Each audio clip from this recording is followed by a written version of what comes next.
why most brands crash when they expand globally, and how to avoid it. Learning to ride a bike is the perfect way to understand global expansion. Because when you first start, you don't just jump on and go full speed. You've got like these little stabilizers that go either side of your back wheel. You know, they're what giving you the support, the guidance, the help. Use stabilizers. Not because you're not capable of riding without them, although, you know, there's some touch and go in there, but because stabilizers aren't about confidence, they're about control. Without them, you don't go faster. You just fall over faster. Most brands expanding internationally, they skip the stabilizers entirely. They think they don't need them. They think they're not required. They've already grown a successful business in their home market. Why do they need stabilizers going overseas? And that's exactly why they lose money before they ever make it. We recently worked with a brand looking to expand from the US into the UK and Europe. And on paper, this looked like a sure thing. A strong product, real proven demand, tens of thousands of happy customers, several million in US revenue already. They're doing a great job. They'd already learned to ride the bike in one market. So naturally, they figured they could jump on and ride it anywhere. Within 90 days, they'd hit the ground. Hard. And here's what's important. It wasn't because the product was bad.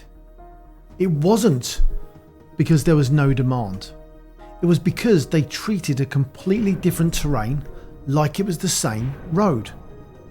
And that's where most people go wrong. In their head, the plan was simple. We've done 5 million in the US. We understand our customer. We've cracked the formula. So we launch in the UK, same product, same playbook, same approach. And we do it again. It sounds logical. It even sounds smart.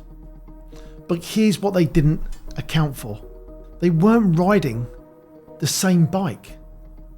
A new country isn't a new flag on the same map. It's a new consumer psychology. Different buying triggers, different trust signals, different competitive landscape. In fact, there's a lot more to it than that. Different regulations, tax systems, logistics networks, and of course, the list just goes on and on and on. It's a completely different road. And they tried to go full speed on it without ever checking the terrain. So what actually happened? Let's go through the first wobble. Demand didn't quite translate. The product was identical, the pricing was comparable, but conversion in the UK was significantly lower than they'd seen in the US. Why? Because the messaging had been built around American cultural references, American social proof, American buying psychology. UK customers weren't seeing themselves in it.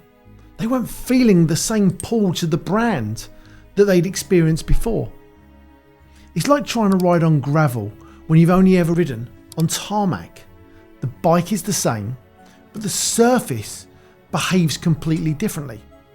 And if you don't adjust, you end up losing your balance. The second wobble, margins weren't what they thought. The margins were different. On paper, the unit economics looked fine. They'd modelled revenue against cost of goods, seemed healthy. But they hadn't properly accounted for VAT, value-added tax, import duties, currency conversion fees, or the higher return rates common in some European markets. So every sale that come in looked like progress, but underneath, they were eroding margin on every transaction, pedalling harder while leaning further the wrong way. The third wobble, inventory timing broke them. They'd shipped a significant volume of stock to the UK ahead of launch. Then came the delays. Customs clearance took longer than expected. The 3PL partner wasn't set up correctly. Stock sat in the wrong location. Cash was tied up. Nothing was moving. And the market spend was running regardless. That's the moment where you don't just wobble. You start falling. And it's crucial for an e-com business to manage that cash element. And here's what made it dangerous. From the outside, none of this was visible. They were posting about entering new markets, the website had UK store, orders were coming in. It looked like expansion. But behind the scenes, cash flow was tightening by the week. The team was firefighting constantly, margins had disappeared, and every decision felt reactive rather than planned. This is the trap that catches smart, experienced brands. Because expansion looks like progress from the outside, even when it's quietly falling apart on the inside. And the instinct when things get hard is to push through. Of course it is. We just need to pedal harder, get more ads running, move faster. But speed was never the problem. All too often, e-com brands focus on the top line revenue. Their focus is generate more sales, and whilst that proves and solves some problems, it doesn't solve them all. But the problem was balance. Balance was the thing they were missing. So we put the stabilizers on. So they stopped. Not permanently, not defeated, just long enough to make a different decision. Instead of pushing harder into chaos, they slowed down and built control first. They put the stabilizers on. In practical terms, that meant 4 things. First, they chose one market to win, not the UK and Germany and France all at the same time. Just the UK. They committed to understanding it, winning it, then moving when they'd mastered that single zone. Second, they fixed the compliance layer, because this is the bit that's hidden that not everybody can see. VAT registration was properly sorted. The company structure for trading in the UK was clarified, and duties were then correctly factored into the pricing. So there's no more hidden surprises eating into margin after the sale. Third, they built a clean logistics flow. They mapped the entire journey, factory to transit to the warehouse to UK fulfillment partner and then to the end customer. Each handoff was documented, delivery times were accurate and returns processed properly. Stock started moving through the way it was supposed to. Fourth, they narrowed their channel focus. Instead of trying to run paid social, search, marketplaces and retail all at once, they focused on the one channel that showed the earliest signal of working. They leaned into it, optimized it, then expanded. Once those stabilizers were in place, things shifted. Not overnight, not dramatically, in the first week, but the trajectory changed. Conversions started climbing as messaging was adapted for a UK audience. Margins became visible and predictable, and stock flowed without, let's call it, the crisis moments. And crucially, the team stopped firefighting. They were less stressed. They were more focused on looking towards the future rather than reacting to the past.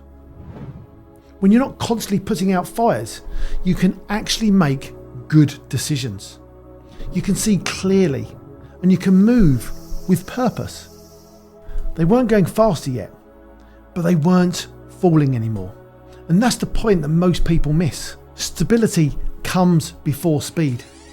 Because once you have genuine control of what's happening, once you understand the terrain, then you can accelerate. When you do, it starts to compound. Every market you've understood properly becomes a template for the next one. That's when expansion stops feeling like chaos and starts feeling like momentum. So here's the truth about global expansion that nobody talks about. Most brands assume success comes from speed.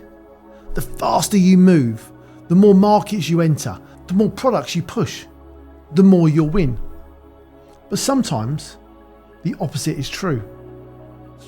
International expansion doesn't reward speed.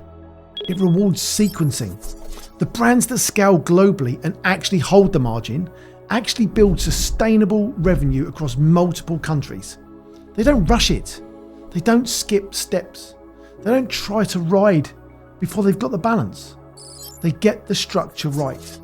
They build the flow. They win one thing before they try to win the next thing. Stabilizers first, speed second. That's the framework, and it works every time. In the next video, I'm going to break down the 7 most common mistakes brands make when they expand internationally. And the reason I can be specific about them is because we see them again and again across every type of brand, every size of business. Because they're predictable, which of course means they're avoidable. If you're thinking about expanding or you're already in it, you don't want to miss this one.